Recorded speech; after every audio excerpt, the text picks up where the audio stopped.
La la la la la la la la la la la la la la la la la. German masala.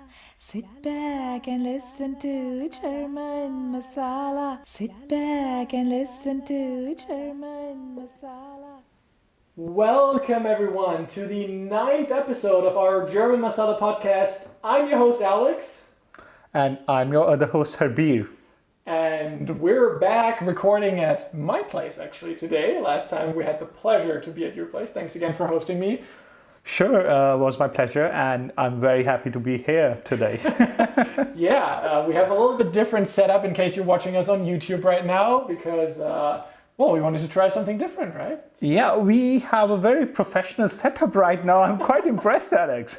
Well, I think we need a third camera angle so we can have one on each of us too, but True. I mean, it's good for what it is right now, right? So True. We'll be all right.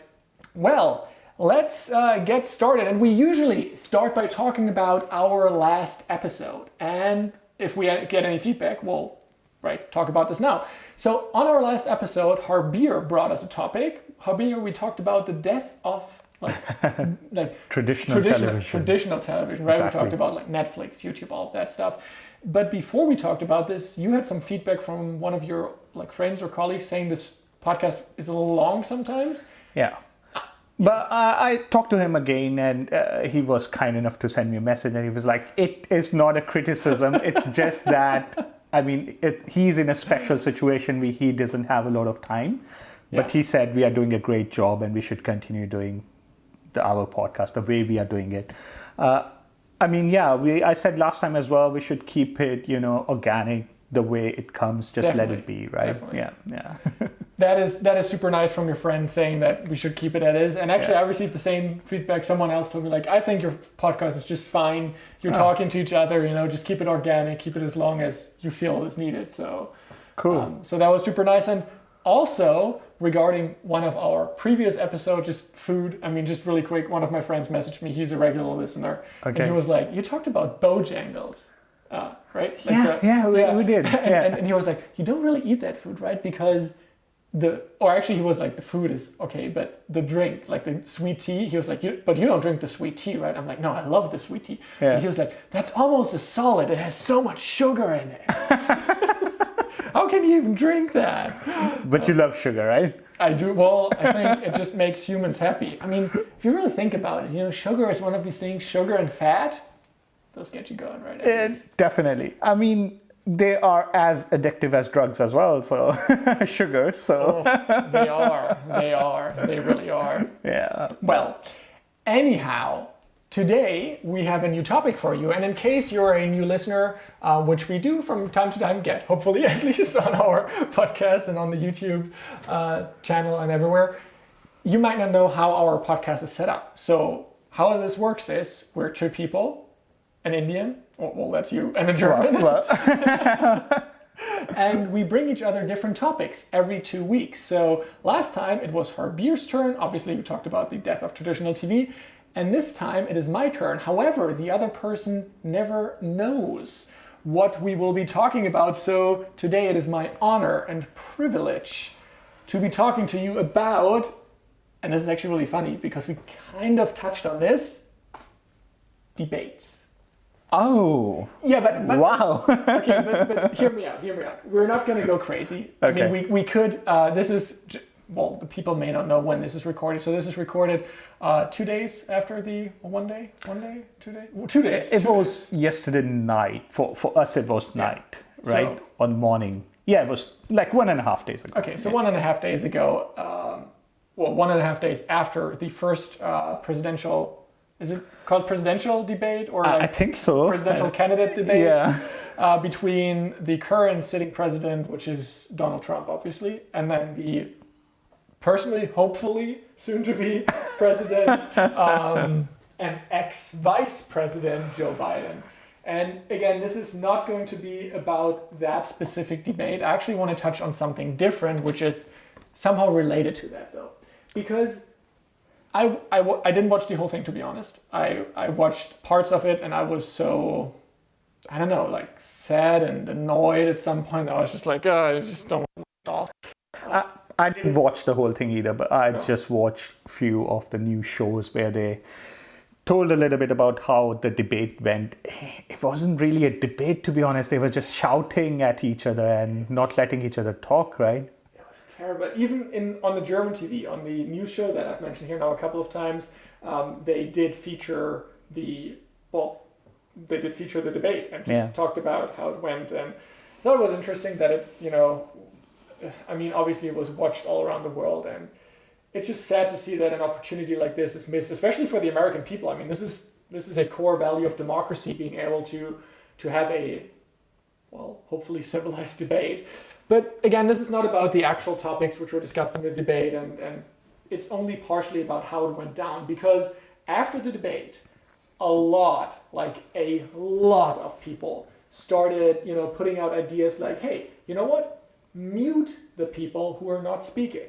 Yeah. And they were like, they should be in, I saw one that wrote on, I think, Twitter, it's like, they should be in different rooms even, and they shouldn't see what the other person's facial expression is. They should be in plexiglass boxes. They should, there's a whole bunch of things to consider. And this time, in our podcast right here, I want to talk about why debates are important, or maybe why they're not important, but then how they can be held in a civilized way through, well, technology, right? Because we're now in an age where we don't have the issues anymore that 100 or more years ago you would have, where you couldn't record, or maybe 100 years you could record people, but longer than that ago, there was no technical ability to have a debate with microphones and computers and everything where you would just mute one person, basically, right? That wasn't an opportunity. But going further than just the muting stuff, I want to get into, is it important for the candidates to see each other, right? Is this something that needs to be done? Is this something where the moderator has to step in more? Like, how can debates be done in a way where it still preserves the core values of democracy? And honestly, even if you have someone like Trump in there, that's still democracy, having a forum where, even though I personally find his views disgusting, and I think this is more like white supremacist stuff that he says. Did you actually? I know you didn't hear the whole debate, but did you hear somewhere in the news where he is very, very reluctant to say anything against the white supremacist groups at all? Yeah. It's like, that's the easiest thing to do. Yeah, he's like, are you denouncing white supremacists? And everyone would be like, well, just say, yes, I am. And then he goes, no, well, he didn't actually say it, right? So he started talking about the Proud Boys group. Apparently it's one of those white supremacist groups, and he said then, stand down, and then he said stand by. Yeah, I think it's stand back and stand by. They even make like a logo out of it already. This is crazy. When you say someone to stand by, when you say your army should stand by, it means they are ready for action. What kind of action are they supposed to take? Exactly, and it's not only about standby is the opposite of what you want to convey in a situation like this, which, someone I think summarized it really good. I think it's one senator who said, well, it's unfair to ask Trump to denounce the white supremacist group because that's his core voter base. And I'm like, well, that is terrible. This is like... But that can't be that many people, to be honest. If that's his core voter base... I hope. But honestly, this is just, quick detour here, but this is how Hitler started, right? It has a lot of these same things where you want to stay in power, you're denouncing that you won't step down. There are certain smaller, fighters groups that will fight on your behalf, like the Proud Boys, stuff like that. So I really, really hope the whole situation gets sorted out. But again, we've kind of made this a topic now, but shouldn't be too big of a topic. Let's jump straight into it. What are your most, after seeing some of the debate, obviously, and after already also seeing other debates? For example, we have the Generaldebatte in the Bundestag in Germany, which is the general debate where all the parties come together. Chancellor Angela Merkel is there. She gives her talk, or whoever is chancellor at the time, obviously. And they are usually really civilized, although they also get some shouting and stuff, but it's... Yeah, you can't compare the both. Generaldebatte, it's very, very professional and very, very civilized. You can actually see that the people who are there, they have done their homework. They know what they're going to say.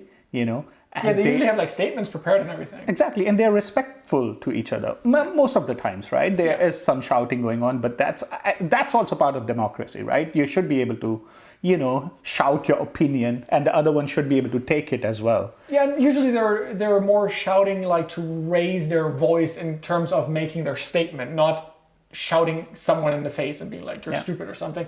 And there's also a bunch of talk shows. We don't really have this 1v1 like head-on-head debates usually. Well, there are a couple, but usually they get invited to like Marblet Ilna or some other talk show where basically all they do is they sit together in a circle, kind of like we're doing here, you know, have a couple of chairs here and there, and then they talk, and they have a moderator, just like they had at the first presidential debate in the US. Well, he didn't really moderate a lot. Man, but I mean, I kind of like, I would probably have lost my temper a bunch of times, and I can so understand Joe of saying like, "Shut up, man!" it's now a meme everywhere. Oh man, he's a clown. That's what he said as well. Oh, yeah, that's what he also. Well, but okay, so and this is we're already getting started. I like this, but this is also something where I say, I mean, I totally understand this. Everybody wants to say, "Just shut the F up, Donald," but this is also a little bit unprofessional on Joe's side because he's putting himself out there as the decent man. I still think it's okay for him to on Twitter say, you know, like he's the worst president we ever had, because I think that's for now, I think in like objective measurement, but still it's getting a little bit into that, not hate speech, but a little bit onto that shady area where honestly I think you should still be respectful of everyone. The thing is, I'm a strong believer in that you don't have to sink to a level of someone whom you do not like, and you know, the person who is wrong, you don't have to sink to that person's level, right? But the thing is, this is something I've been noticing more and more now. The more ignorant people are, the more louder they speak, right? And this is kind of making our whole reality. I mean, I would say we, or people, like a lot of people like us, can actually understand what are the lies, what is the truth that is being said. But then there are people who are vulnerable. These can be teenagers, these can be people who like to believe things that is being said by rich and powerful people, right? And when these people are speaking loudly and repeating the lies again and again, I mean, Biden also said that this is something that Goebbels did, right? Goebbels? Yes, and it is. It truly is. Yeah. Like and this form of speaking, and so I mean, I can understand Joe Biden as well. Yeah, totally. It is very annoying. Oh, it is. And have you seen the polls afterwards saying like what the debate made the American people feel? They had like one poll up there. It's like 69% annoyed, and then it comes and informed, because that's the main point where you have a debate. You should feel more informed about your candidates, about who's running for president.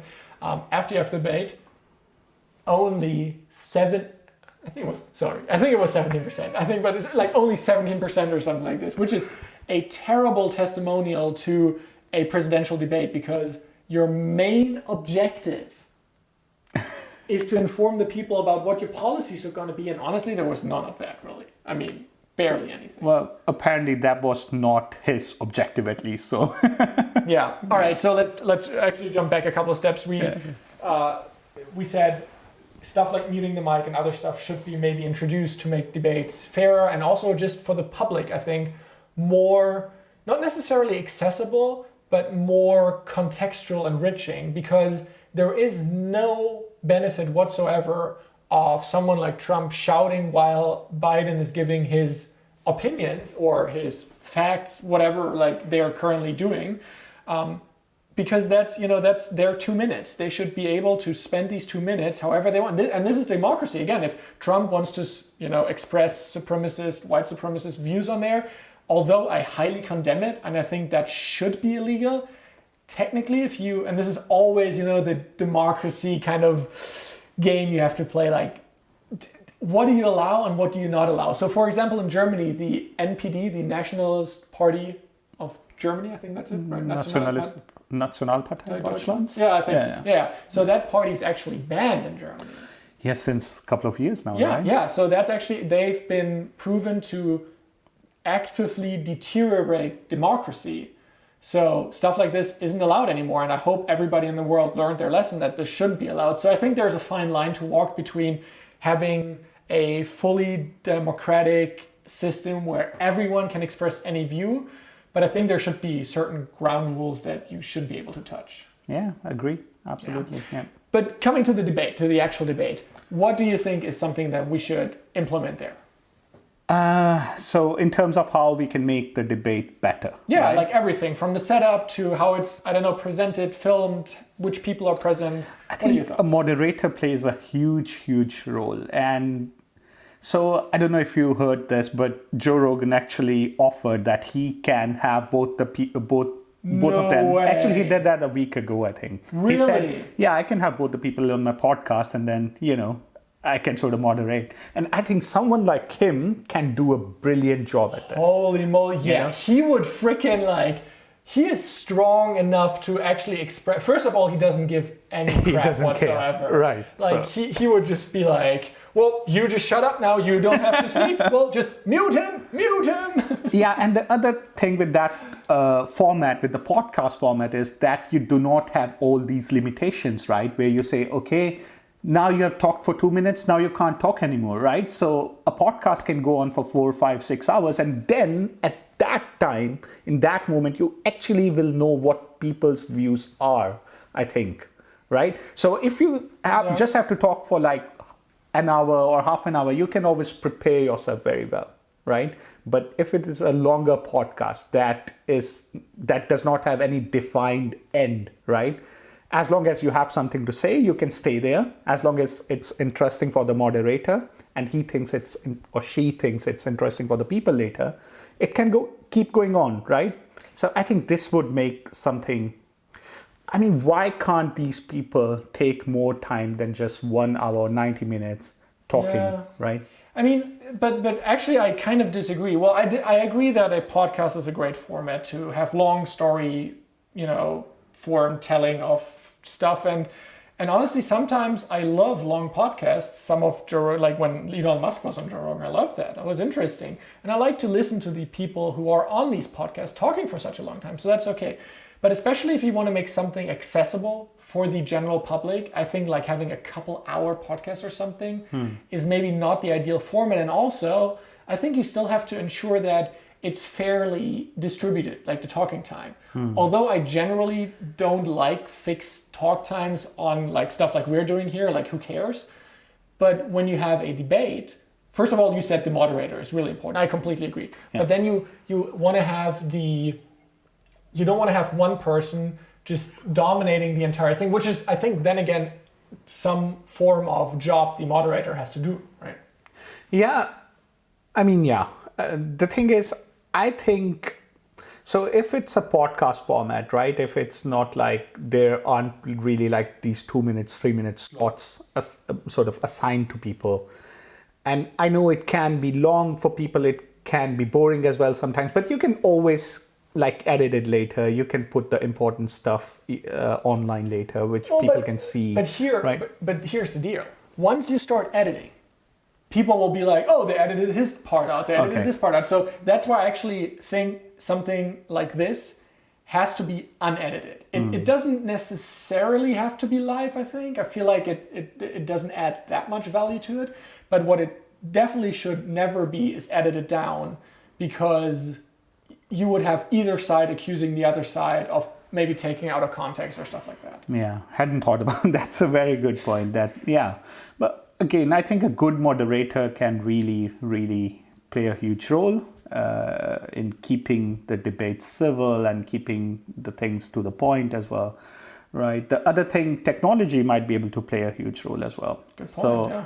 Right now, everyone is working online, right? And we have our meetings online. We do. And we can, if there are like 20 people in the group and someone's microphone is on and we say, okay, this person forgot to maybe mute themselves, we always have the possibility of muting them. So we as participants, but definitely the moderator. So there are stuff like classroom applications from, I want to say like Google Meet definitely has one, but also Zoom has one. And where the moderator of the meeting is actually able to take a certain person and just mute them, right? Yeah. So this is something where I think the moderator actually should have the opportunity to do it. Maybe it's just better if it's always muted while the other person is talking. That way it's also unbiased. So let's say the moderator would want to emphasize one point over the other and doesn't mute the mic in a certain situation. This could be taken as partisan again, could be taken as, having a certain view. So just technology muting maybe just the entire mic once you're not allowed to speak. Yeah, agreed. Set of rules as well. I now understand your point. I think set of rules are also important. Yeah. So for the moderator, let's dive a little bit deeper into his role or her role. And this time it was actually a Fox News moderator. I think so. Yeah. Is he? Yeah, and he was. And I'm not the biggest fan of Fox News. I think I've expressed this on this podcast before. But overall, like given the circumstances, it wasn't terrible how he moderated it. Yeah. Right. The big thing is, and I want to hear your point on this, he should have been stronger in making sure that people let them finish. I don't know how strong you can be with Trump. You're talking to the president of the United States, right? So there's always this respect factor as well that comes with the position. You don't have to respect the person. Like you don't have to respect Donald Trump, but you do need to respect the office, right? So I think there's always, how can you, I don't know, it would be, even for me, it would be very, very difficult to, sort of be hard with such a person.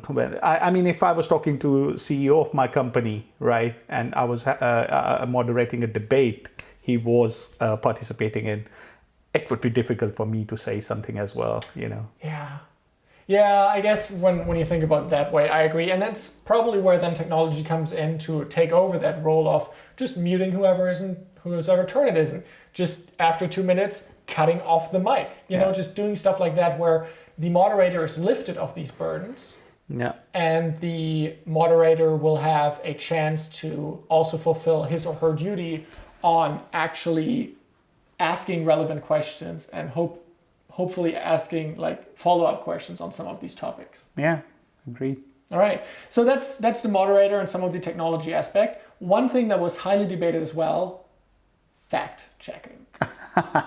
Should there be, and I mean this is really an important question, should there be someone who fact checks what people are saying live and maybe in the background, because they always have I think it's Declaration of Independence in the background.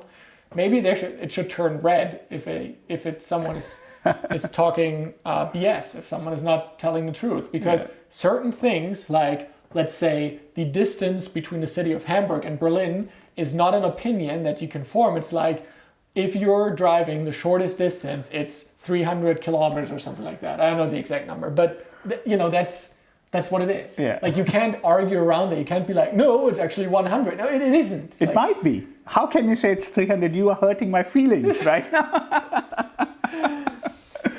Yeah, I know what you mean exactly. Okay, so fact checking. What's your opinion on fact checking? Is it feasible to have someone there? Is it not?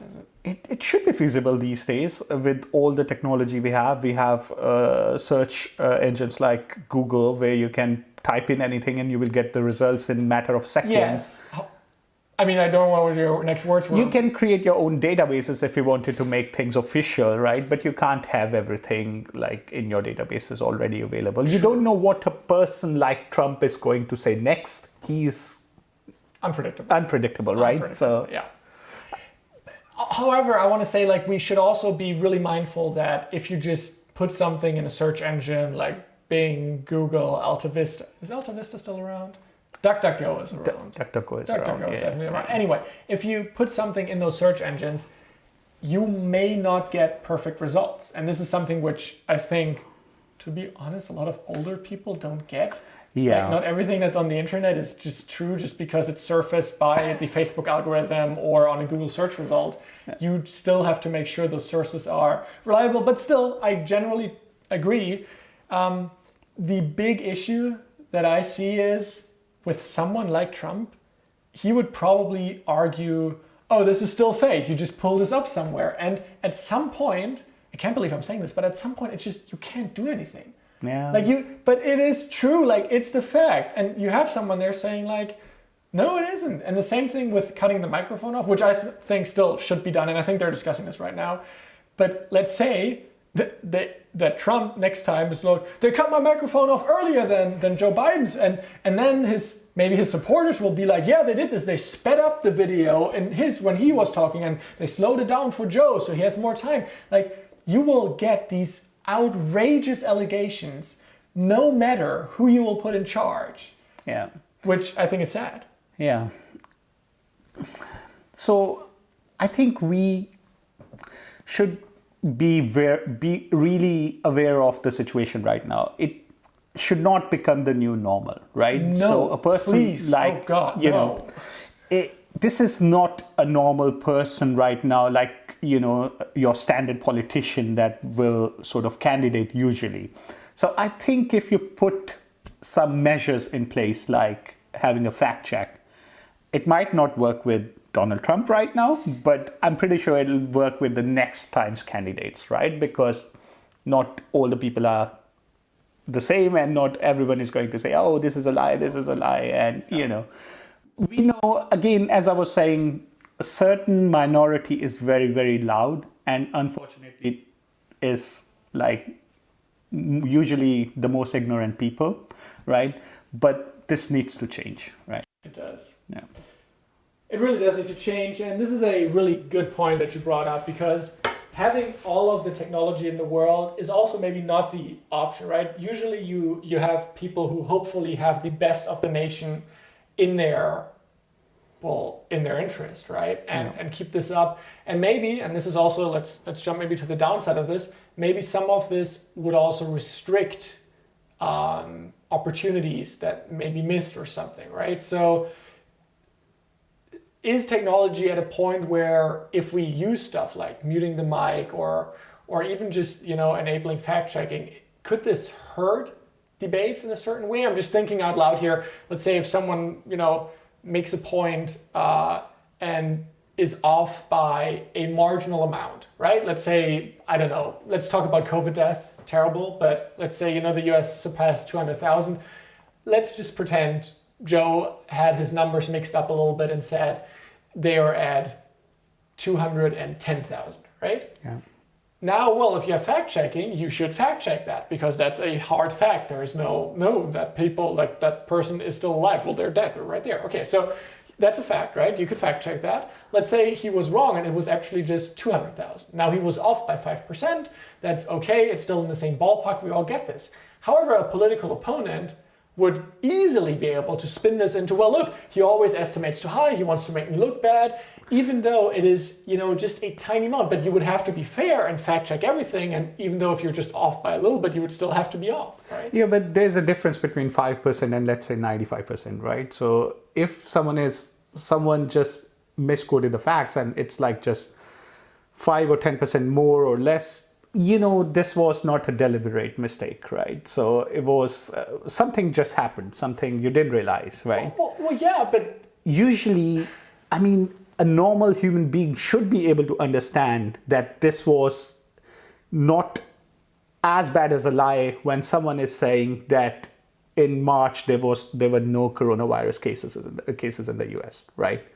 Again, this is something coming from the president, you know. Yeah, like well, a couple I of think days he ago said by that he said. Easter, but yeah, still. Easter is even later. Yeah. Yeah, so I mean, And there were still cases by Easter, just Yeah. to confirm. I think even Elon Musk actually said this. So I was pretty did he sad. say that? Yeah, I think he tweeted out and he's like, I think there are no cases beyond like Easter or April or something. And obviously he was wrong. But anyway, or not Okay. obviously, he usually is right about a bunch of things, but not in that case. Yeah. I mean, I get your point. And again, like regular people who, I don't want to say like have an education, because you don't need an education to discern something like this. You don't have to have a college degree to understand these things. Not at all. Yeah, Not at it's- all. You don't even have to have any. It just is basic human like instinct and understanding of just basic stuff.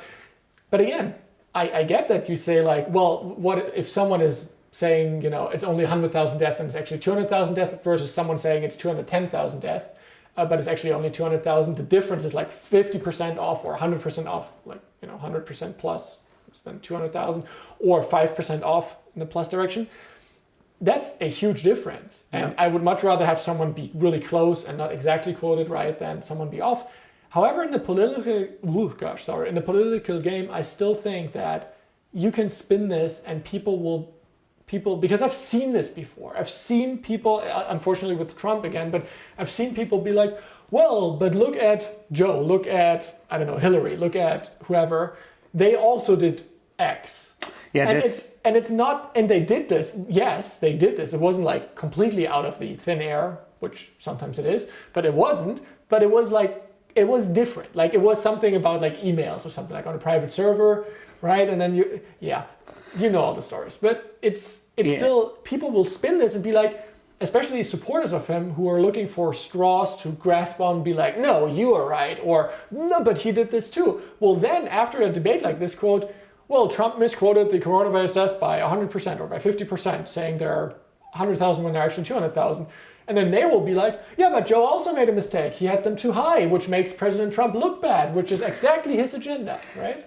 This whataboutism is a very, very dangerous thing, right? And it's happening a lot these days. When it comes to politics, it's in the US, I mean, this is extreme. They like lock her up thing, anything. They are still talking about Hillary. Why are they talking about Hillary right now? Yeah, it's like not she's not even a candidate. She doesn't matter at all right now. She's out of the race. Yeah. There's like, talk about your future of your country with the people who are most likely to bring you. Yeah, but the thing is, with certain people, you can't really talk, you can't change their mind. And this is, unfortunately, the most sort of trusting, Donald Trump trusting people right now. This is his voter base, right? You can't make them change their mind. The thing is, what you need to do with these kind of instruments, like with debates, is to let the people who haven't made up their minds yet know what their intentions are. And I think that is a really good point. And actually it was quoted maybe no, but a lot of people said, well, people are going into these debates, watching these debates with a really made up mind. And some of the before and after polls showed like the results barely moved. However, sometimes you're not going in there with a change towards, like in the US's case, Democrats versus Republicans, and you're not like, oh, now all of a sudden I'm gonna vote for Trump and I was Biden before, or vice versa. But a lot of the times you're also getting informed about a certain aspect of that person and qualities, like presidential qualities, like does that person have the respect to talk to global leaders and like have a civilized debate even when it gets heated. I don't know if you saw some of the Angela Merkel stuff, and especially after she got done in her Generaldebatte and she sat down, she was smiling. She's like, I delivered my points. And she made, I don't agree with everything Angela Merkel does, honestly. And I think she made a lot of mistakes when it comes to the transport sector or some of the Dieselgate stuff. I think there should have been more penalties like in the US, actually. But at the same time, I will always trust her to have a civilized discussion, to bring mostly the best of Germans' interests always on top of the table. And I'm never afraid to have her sit down with any global leader where I'll be like, oh crap, this might lead to war. This would never be my first thought. Yeah, I agree. So, I'm a German citizen as well now. So she's also my chancellor, my prime minister as well, and I'm always, whenever I see her sitting with the world leaders, I feel a little bit, I feel glad, because I know that she's not going to say some stupid things over there, and people actually respect her. This is her 15th year as a chancellor, I think. I think so, yeah. It's a huge deal, right? And do you remember when she was sitting with Trump and Trump said something that was so funny as well? But yeah, I agree. So you need that kind of people. There are people who would say, oh, but with these kind of people, you never know what they actually are thinking, what their, what their principles are, what their values are. With Trump, you always, you get what you see, right? But I don't know if that's good or bad. Exactly. Sure. If you are seeing with Trump what you're getting, if that's what you're getting, what you're seeing, I don't want to get that. If I were American, I would have said no. No. A lot of people did. He didn't win the popular vote, so that's a whole other issue that we might discuss at some point. But so for the debate, actually, I know I kind of tried to throw you under the bus here and say like fact checking is difficult and it's maybe an issue. However, in general, I definitely agree. Like, I think fact checking should be a thing, and there should be certain thresholds for numbers. Like, if you just have, a certain percentage wrong, who cares? But it should always be in the right direction. And especially stuff like mail-in voting, like claiming there's fraud with that, with no evidence whatsoever. This is just the saddest thing ever, because I've been voting by mail my entire life. Actually, no, once I did go into a voting booth. But especially during the coronavirus now, that's the thing to do. Frickin' save your frickin' population. Don't put them on the death, bro, basically. Like, what is up with that? So I'm really sad, because that's such an important instrument of democracy, granting the ability for everyone to vote, especially elderly people who may not be able to walk anywhere, who are maybe in elderly homes, who need to still participate or maybe want to and need to participate, right? I think it's just an excuse he wants to have later once, he loses, in case he loses. I'm not really sure about that, to be honest. Last time, everyone was saying, this. So I used to work in consulting back then, and we had a colleague, and I was on the same project, and we were having breakfast, and she went, this guy is never going to win. She was from the US, right? Yeah. And after a week, we were sitting at the same table, and he actually won. You should have seen her face. No one believed, or at least the people I knew did not believe that this guy was going to win. But he still won, right? Yeah. I don't really know what to say about that, man. Yeah. Well, we're drifting off again into the actual people stuff, but we were at the polls and having, that people, sorry, yeah. Yeah, there's one more thing. I don't know. So, I trust the postal services in Germany, at least. I don't know. I am pretty sure they are good in the US Usually as they well. are. They have always been. You have lived over there, so you can be a better judge of that.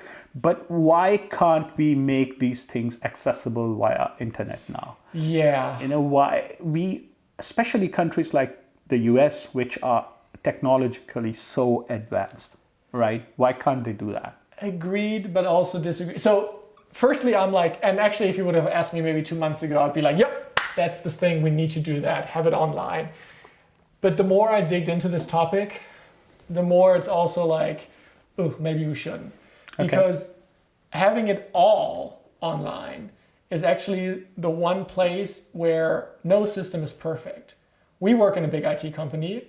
There are freaking issues. There are issues on like freaking huge companies like Facebook leaked your data everywhere. Those are the technology companies that have the, I would argue, frankly, best engineers. And if they make mistakes on something like a voting stuff, that would be terrible. So I think at some point it hopefully comes, because I want this. Personally, I want to just log on, here we go, done. But I think it's also vulnerable, way more vulnerable than other stuff.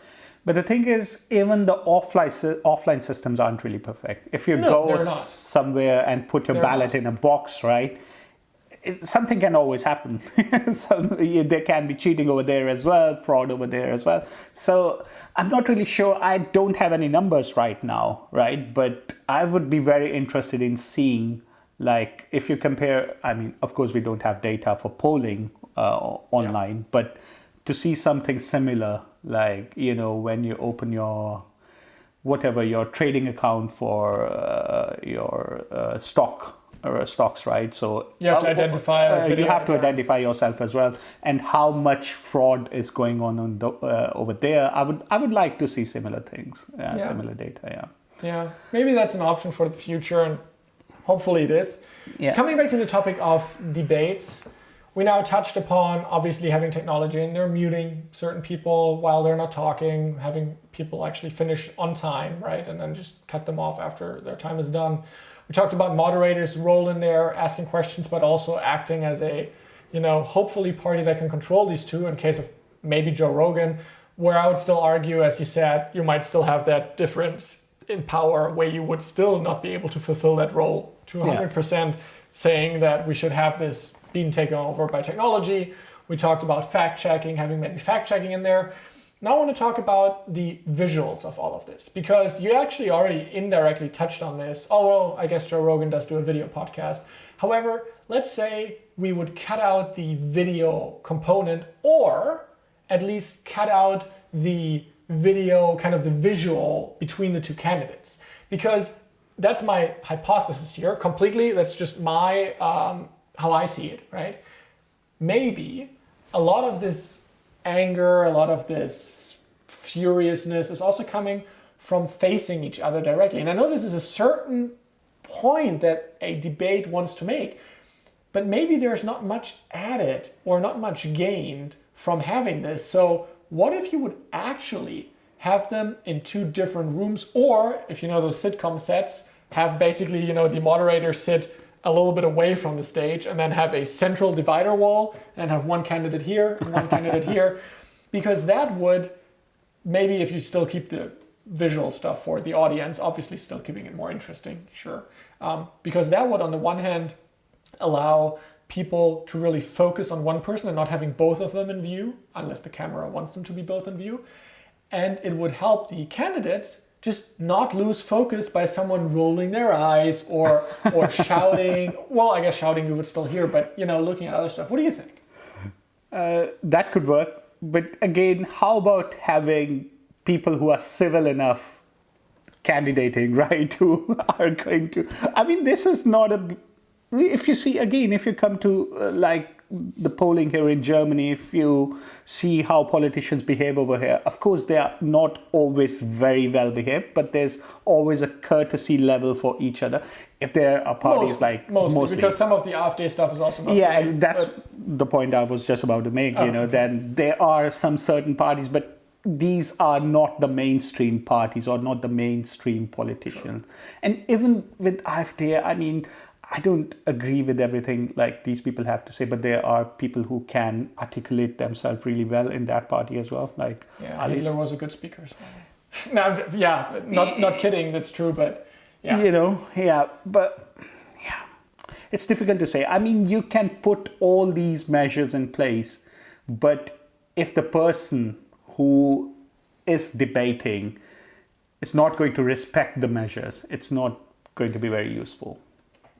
Exactly, but again, you're not trying to make them respect the measures, because some of these measures you just can't unrespect, right? Like a muted microphone plus a isolated room, or at least no visual contact. You like Trump doesn't have like laser vision and he can look through walls, right? You don't know that. Well, I don't know, I guess. Ooh, fake news. But you know, so there is some level of physical distancing and, you know, actual distance we can bring in between people that could help this. And I'm wondering if, I know that technically I'm completely with you. I want to have civilized debates. I want to have people who are respecting basic human courtesies, having people finish. If they have 2 minutes, they have 2 minutes. If the moderator says, well, your 2 minutes are up, please stop talking. Well, you just got to stop talking, right?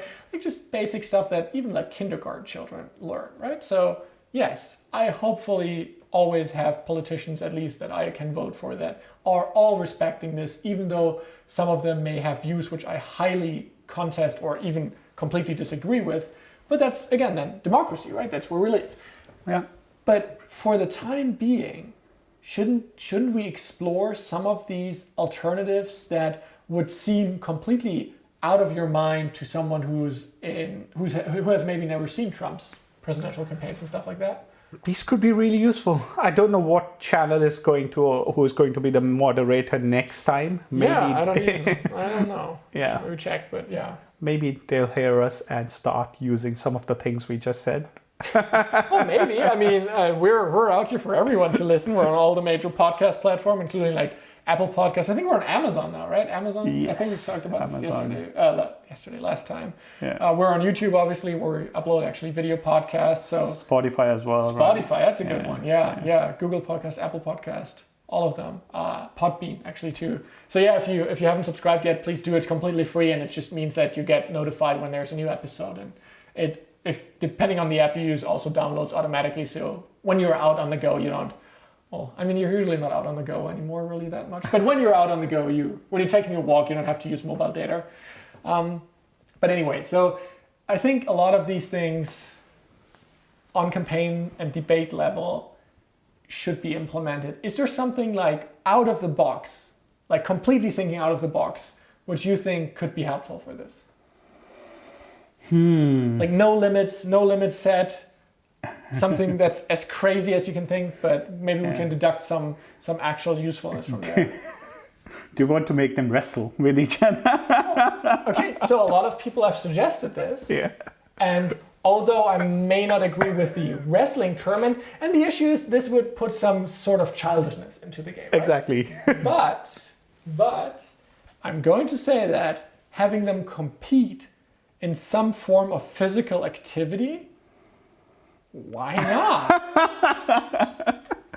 You don't want to see two 80 years old competing against each other in a match of wrestling, I think. Well, maybe not, again, maybe not wrestling, but sometimes I think, and I mean, this is kind of like, this is kind of controversial, but you have a lot in your system, and if you can do it in a somewhat safe manner, for example, you know, this like with those big plush like foam sticks, and there's a ball pit down below, and you're trying to get someone off like a beam.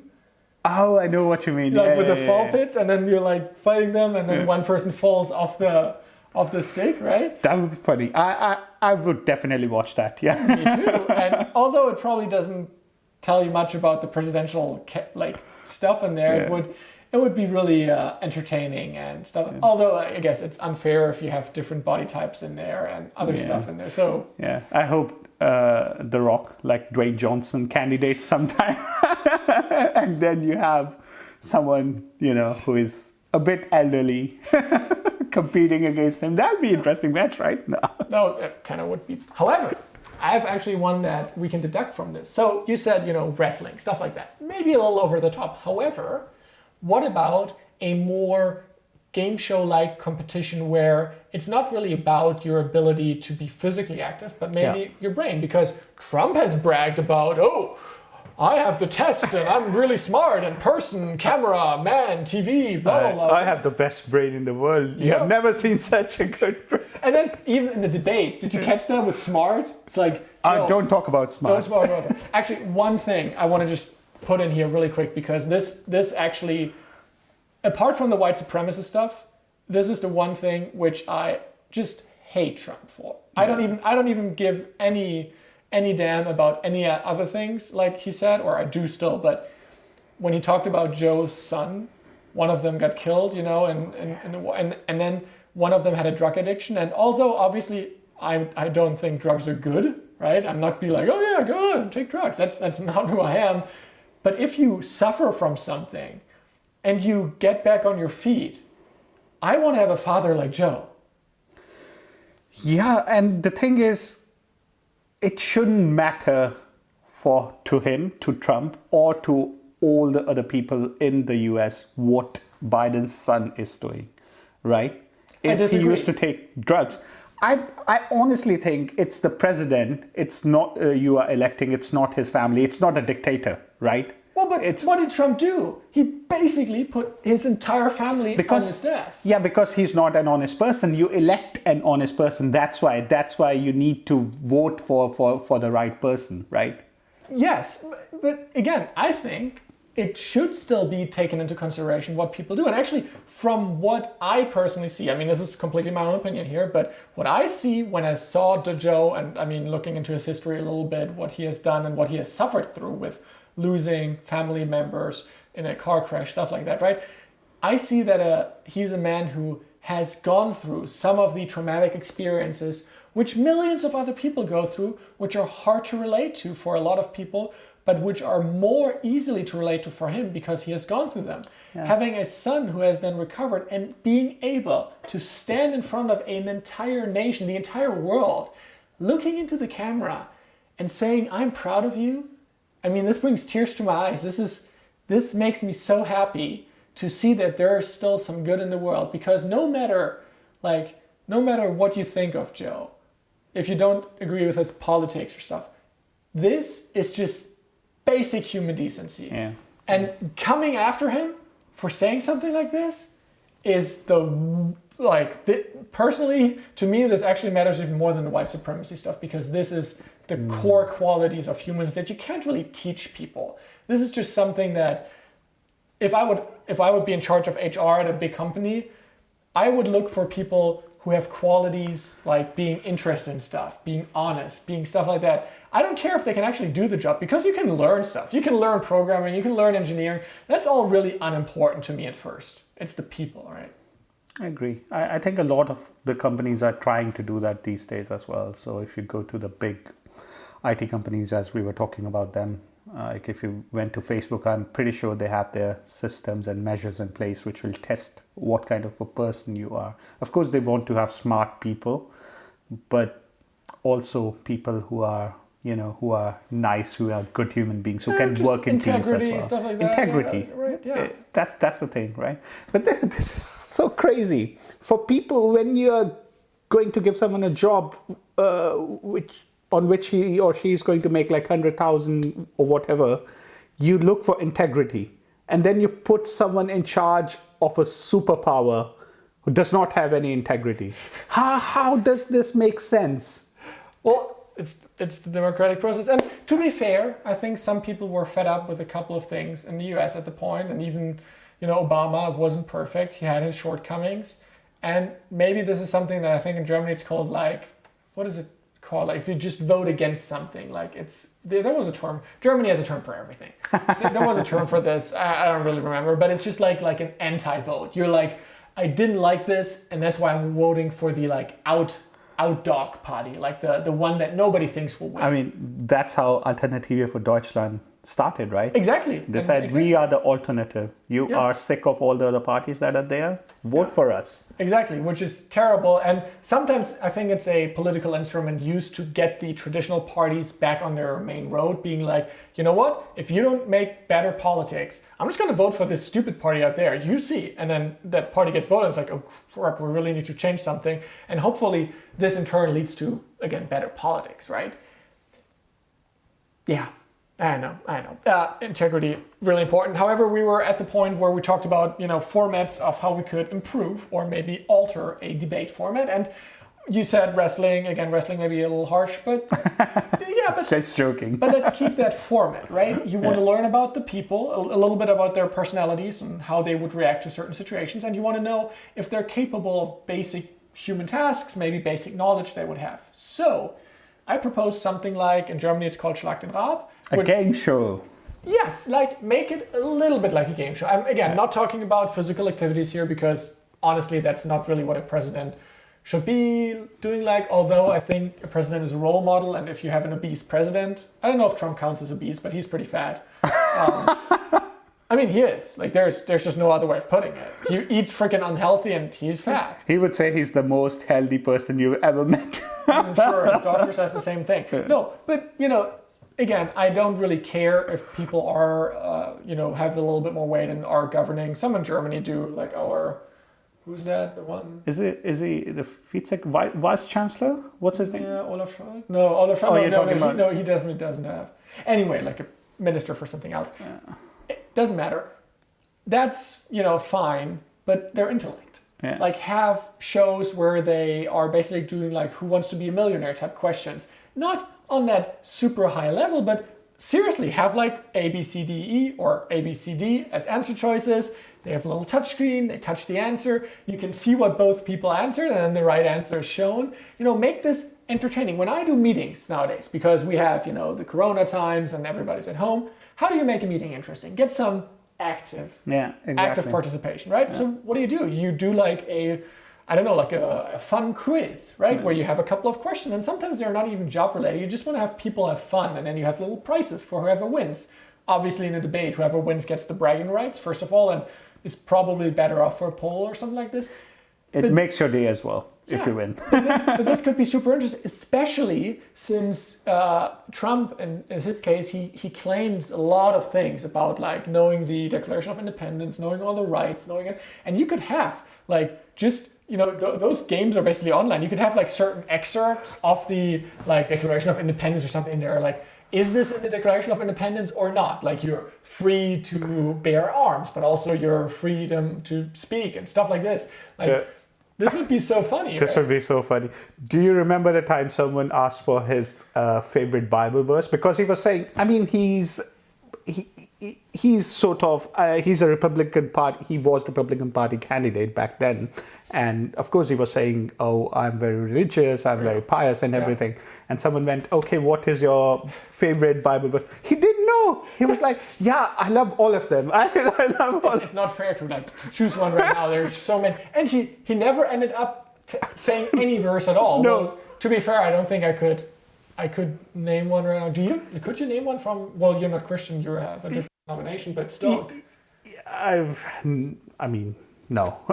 But the thing is, I'm not bragging that I'm the most religious person in the world. I wouldn't brag either. You know, that's the thing. Yeah, if you're not, you're not. Don't say that. Yeah, exactly. And nobody asked him for saying it. Like, well, I guess he was asked, but you don't have to then jump onto that bandwagon. Yeah. But still, so stuff like that, I think, would actually enhance the viewer's ability to enjoy a debate like this, because honestly, this was a murder show. I mean, it was. Yeah. Okay, so first of all. Second, then you would have a format where, well, yes, you can actually learn something about candidates, about maybe their thought process, about certain things.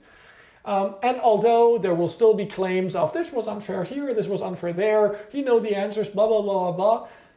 Looking apart from all that, which you, with a president like Trump, or a person like Trump, I should say, will probably always have, that's pretty fair, right? This is a cool concept. We should try this in Germany. I mean, do we know any of our local Hamburg leaders? Oh, that's what. We should try it with them. This would be interesting. Having when they have their open mics at a bar or something, or exactly. Yeah, and even if it's all now virtual, you can still do stuff like that. So again, so this is. I love to try to think outside the box, see what comes from a crazy idea like have them wrestle. If you actually boil it down, there is an essence to the competition aspect. Yeah, I agree. In a more than verbal and who had the better arguments term, with a just simple facts-based approach to having people learn. So we'd love to hear from you. Definitely leave a comment down under the video if you're watching on YouTube. Or if you would love to send us an email, our email address is in the show notes, so you can always do that, because that's, I think, something that would help a lot, right? That would be just an interesting thing, because you can't really prepare anything if you don't know the answers and have just random stuff in there. Definitely, yeah. Yeah. All right. Cool. Well, Javier, it was super interesting to talk to you about this debate. And although I did say, and I'm a little bit sorry, I did say we wouldn't drift into the politics of the actual two people too much, we still did. I mean, it was kind of to be expected. That was the main news. What can you do? That was the main news 2 days ago. So, of course, we had to talk about it. Yeah, but on the broader topic of actual debates, all the stuff we talked about now, I would actually sign to have implemented in Germany as well. Even though our debates are more civilized, I think some of these factors could still enhance the aspect to the general broad public of accessibility, of making it interesting. Because once again, politics, especially this debate, was probably one of the most entertaining ever. Yeah. Right. In terms of funny, yes. But it's not good, right? It shouldn't be funny, and for us it's funny because we don't have to live with that problem. Well, we kind of do, because we're working for an American company and stuff like that. So, and of course, whatever happens in the US, it has its impact on rest of the world as well. So especially with stuff like climate change and policies around that, definitely agree. However, even though we don't have that terrible situation here right now, it's still something where I would say, mute the mic if someone is not tired. That's just basic stuff, right? Yeah. And maybe have them on a game show concept. Let's hope that this is going to be the case sometime soon. Yeah, I mean, we can only hope, and we may see this into our lifetime. So maybe we should start a petition or something for this. Cool. We can do that. We can also set up a GoFundMe thing to, actually try and do that on a local level here. I mean, yeah. Sure. You never know. I mean, why not? Why not? Cool. All right. Well, thanks so much for listening or watching this 9th episode of our German Masala podcast. I was obviously joined here by Javier. Javier, it's been a pleasure and joy as always to talk to you about topics like this. And although we probably touched on a couple of topics where you're like, you should have gone more into detail, or you should have done this, it was still a lot of fun. And in 2 weeks' time, I will be surprised by whatever you have to offer me, right? Yeah, yeah. It was my pleasure talking to you about this topic, and yeah, let's see what I will talk about. Maybe the second debate? No, I'm not really sure. Well, there's the vice president's debate between Harris. Oh, that and, could be really interesting. Well, I mean, it's your choice what you're talking about. Yeah. I like Kamala Harris a lot. Let's see what happens. All right, we will, and you will see this as well.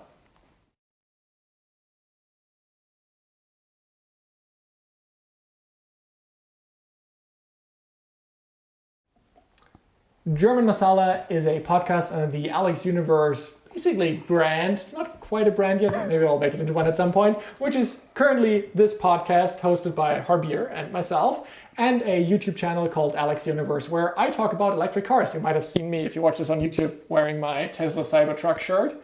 Such a cool shirt. Such a cool shirt. I'm jealous now. Enjoy this as well. You should buy one on their site. If you enjoyed this, please do leave a thumbs up if you're watching on YouTube and leave a comment. We are looking forward to hearing from you, or if you're on any other service than YouTube, even on YouTube still, subscribe to make sure that you don't miss any of our episodes. And if you have any suggestions or comments, discussion topics that you want to send in, again, our email address is in the show notes below, or if you're watching on YouTube, do leave a comment. Thanks so much. We'll be back with another episode in 2 weeks' time. Thank you.